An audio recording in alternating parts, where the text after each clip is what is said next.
The verdict came down today for Prince Harry's court case against the Daily Mail, and he has been officially deemed a loser. In fact, all of him and his co claimants, there are 7 among them, were determined to be losers in this scenario. And this could not be more of a disaster for Prince Harry, especially as he begins his week-long series of engagements in the UK. But this goes far beyond just Prince Harry losing. This is a victory for free speech. This is a victory for journalism. And this is a victory against Prince Harry's claims all the time that the media is just making things up. The media is against him. Well, a judge has looked at the quote unquote evidence and really found that there was none. Yes, there were feelings. Yes, there were heartbreaks.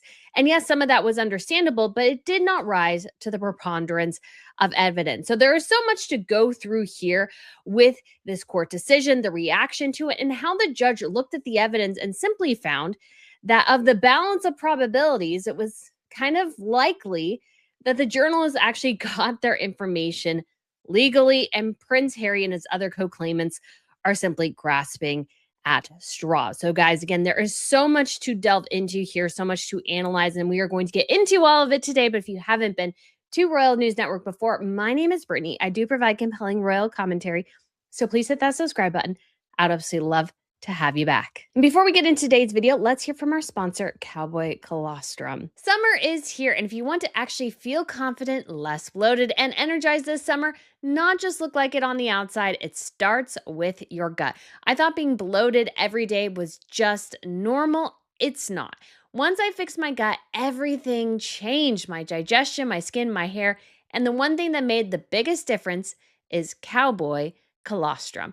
I started taking Cowboy Colostrum for my gut, but the results I didn't expect are the ones that shocked me. My hair is noticeably thicker and fuller, my skin is clearer, and I'm not bloated after every meal anymore. Colostrum supports gut health, and when your gut is right, everything else follows. Digestion, bloating, skin clarity, hair growth, all of it.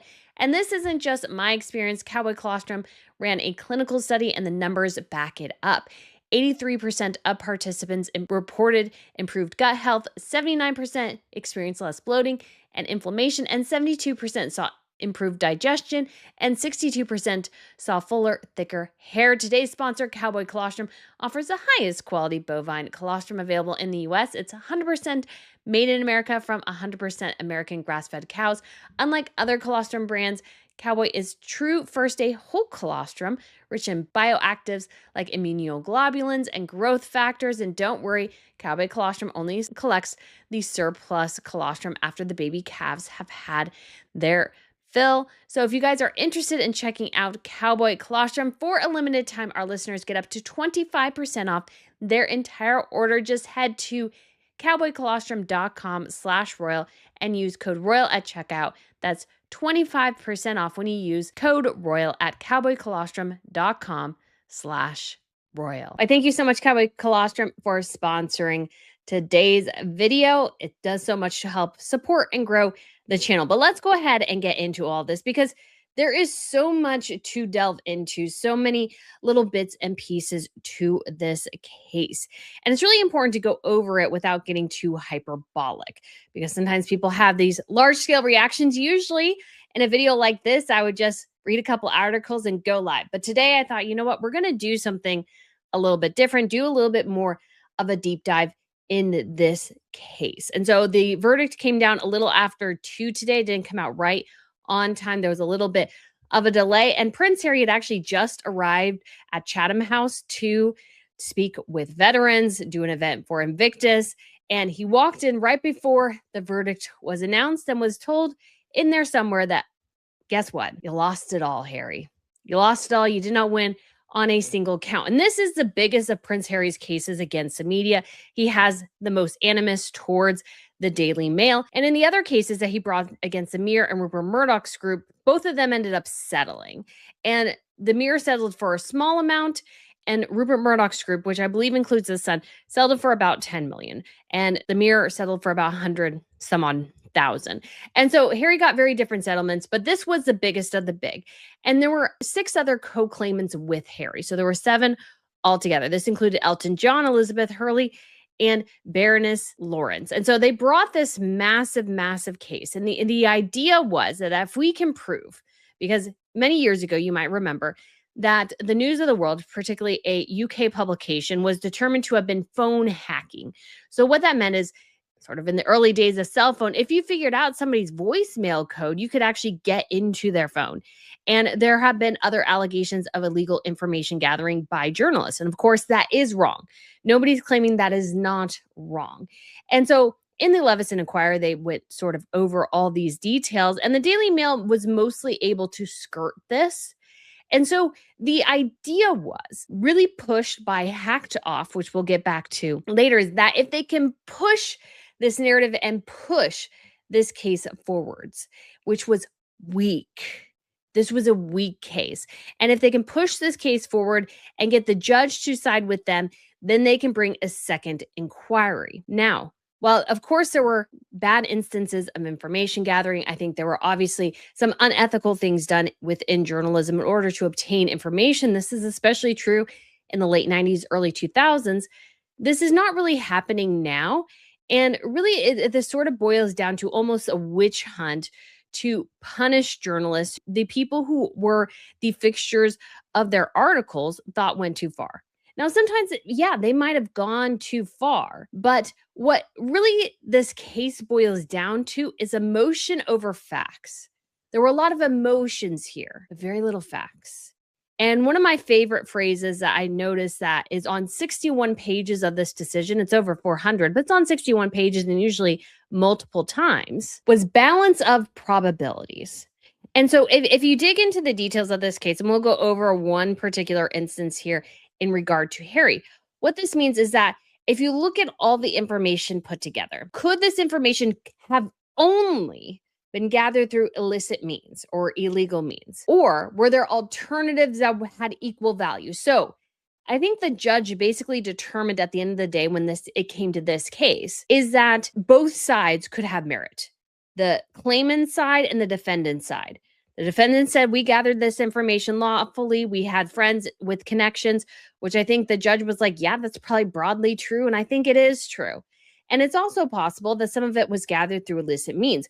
But oftentimes, for many of these cases, the statute of limitations had either passed. That's actually what the judge determined for Sadie Frost, is that the statute had passed completely. And so her claims were illegitimate from the jump. But also that people couldn't remember quite as much. And so it's like, how can you make a decision whether or not something was legal or illegal if you are just relying on background information? And it was on the claimants. The claimants had to prove that the information could have only been gathered, only from illegal information gathering. And the judge basically said in all cases that there's no way to determine that. There is no way to say without a shadow of a doubt that only if you're using illegal information could you acquire information A. He's like, they could have gathered it through A, B, C, D, E, F. We don't know. And if you're going to prove A, you have to prove without a shadow of a doubt A. But what we have in these particular situations with a lot of this is that friends knew. And yes, Harry claims that none of his friends would ever leak. But he can't prove that. And the journalists, particularly Katie Nicholl and Charlotte Griffiths, were friends with all the people in his circle and could have gotten this information completely legally. So let's go ahead and get into one particular case, because I think it's important to actually look at the information. And we're going to do this video again a little bit differently. So I do have actual paper here, guys. So I'm going to go over this. We'll show pictures and stuff, but I think it's actually, I like having a physical copy so I can look at and highlight. So this particular, although this is actually a different thing just about Harry, but we'll begin here with one actual case here, which is the article entitled Harry's Older Woman. This was Mail on Sunday piece from Sunday, December 8th, 2002. And it was written by Katie Nicholl. So this is in regard to Natalie Pinkerton, who was apparently sort of in a pseudo relationship or very heavily flirting with Prince Harry. So this is on, I don't know what page it is, but it's marker number 468 if you are able to, and I will try to remember to link the actual file in the comments below if you're interested in checking out.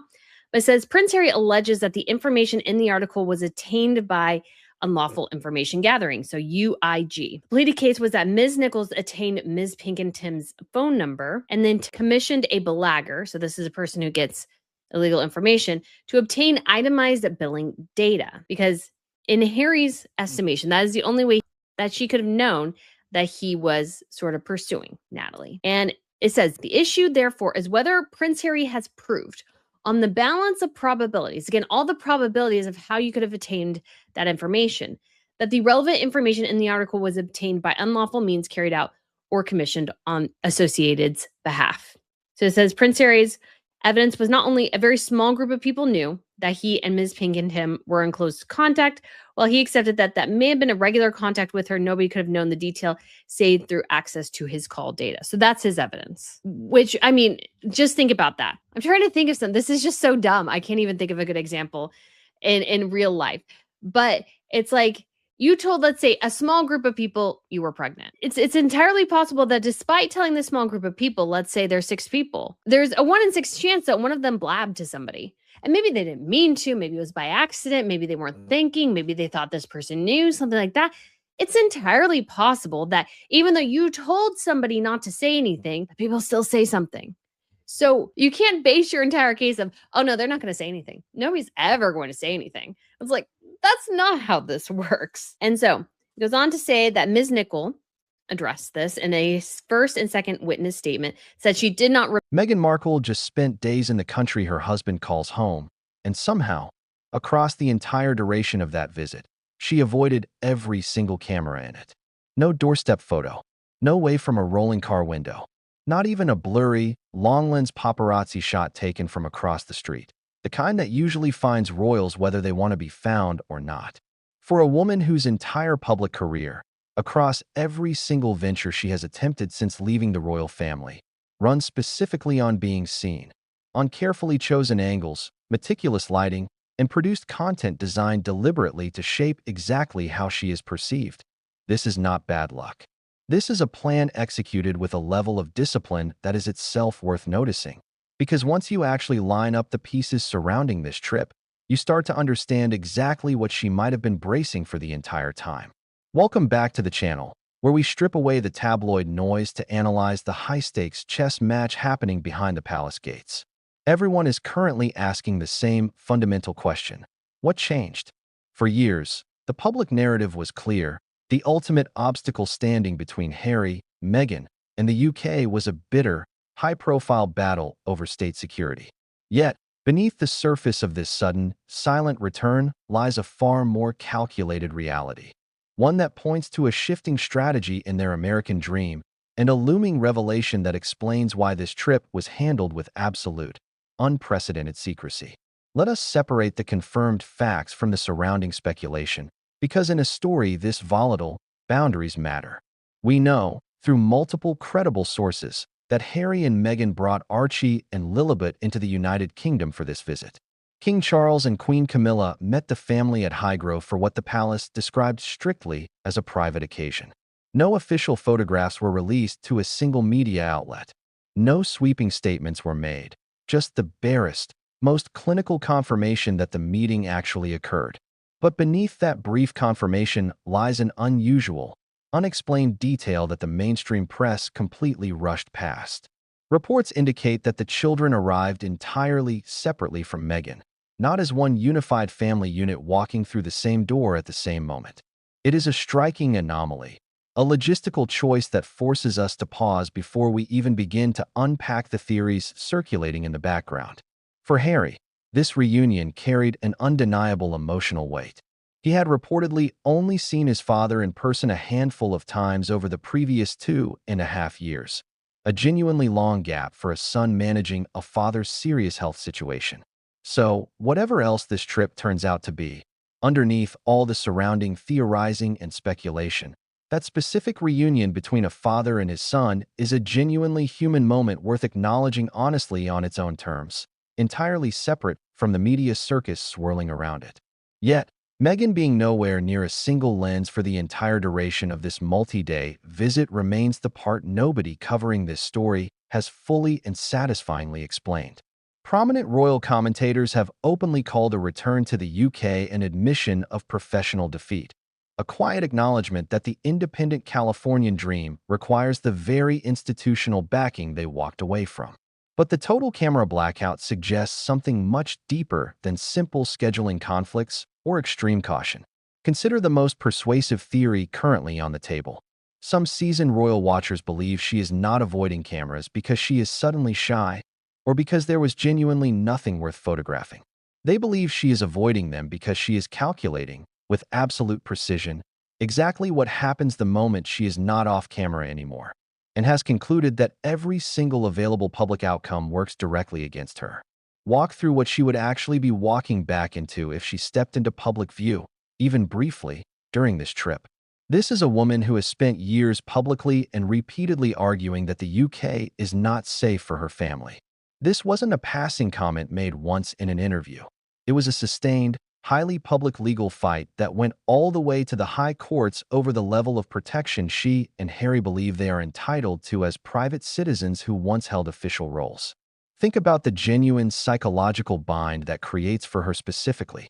If she steps into public view and the reaction from onlookers turns out to be warm, enthusiastic, and welcoming, that quietly and immediately undercuts years of her own carefully constructed argument about needing extraordinary protection in the first place. Because a warm, smiling crowd does not require armed state security to manage it.